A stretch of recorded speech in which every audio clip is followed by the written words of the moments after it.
All right, so here's another swarm we got. Just like the other hive or other swarm we checked a while ago, there's not a whole lot of activity on this one. It's a 5-frame nuke with a 10-frame cover on it because I don't have a cover for this 5-frame nuke.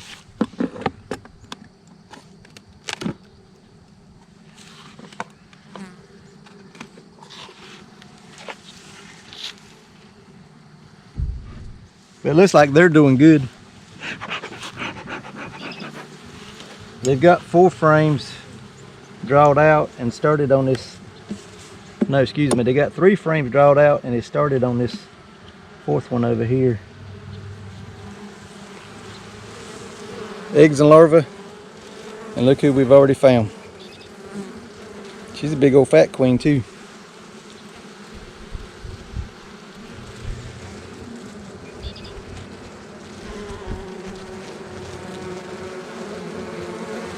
So there she is. Normally I would set this frame on the outside of the hive, but since the queen's on it, we want to put her right back in here.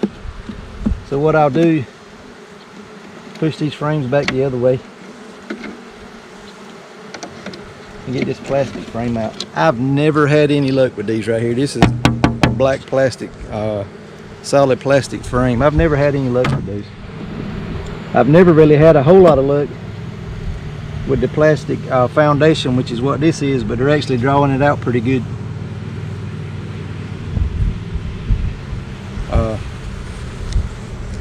There's eggs and larvae in there.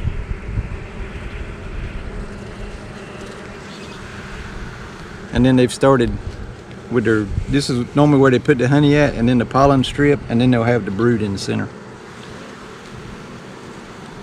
So let's check one more frame. We know we've got a laying queen. We know we have a queen because we've seen her. She's a big old pretty thing. And I'm just gonna check one more frame for the fun of it, just to see how much room they've got.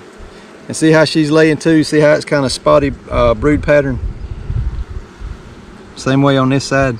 Now sometimes when you get them in a line like this right here, that's because of the wire on the foundation. But her brood pattern's crappy at best. But she has started coming back through and laying in behind those, filling them back in. So we'll see. She looks like she's doing all right.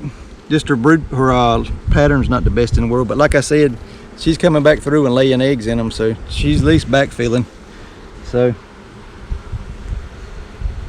they should be doing good too. When you put your frames back together, try to bump just a little bit and then slide them together. That way you ain't crushing bees.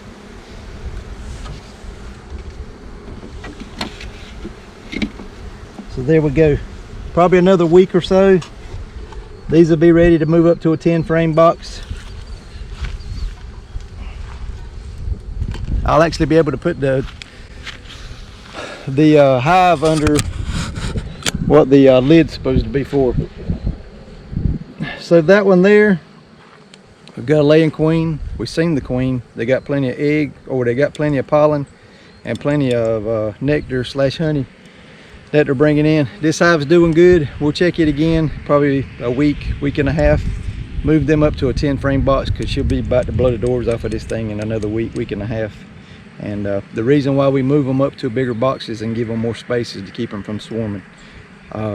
What causes bees to swarm is when they run out of room, the queen sends off a signal. They make queen cells. The queen leaves with, in theory, half the hive and goes to set up another colony somewhere else. And then this hive where they swarm from, when the queen cells hatch out, the first queen that gets out, she'll run over and chew the sides out of the other queen cells and kill them, and then she'll do her mating flights.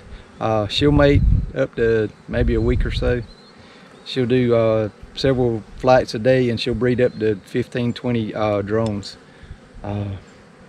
if she's lucky. And then she'll come back and she'll pretty much just stay with the hive from then on out unless the hive swarms again. So there you go. We'll do an update on this hive in a couple more weeks. Hope y'all enjoyed the videos. If you got any questions, leave them in the comments below. And as always, we'll see y'all on the next one.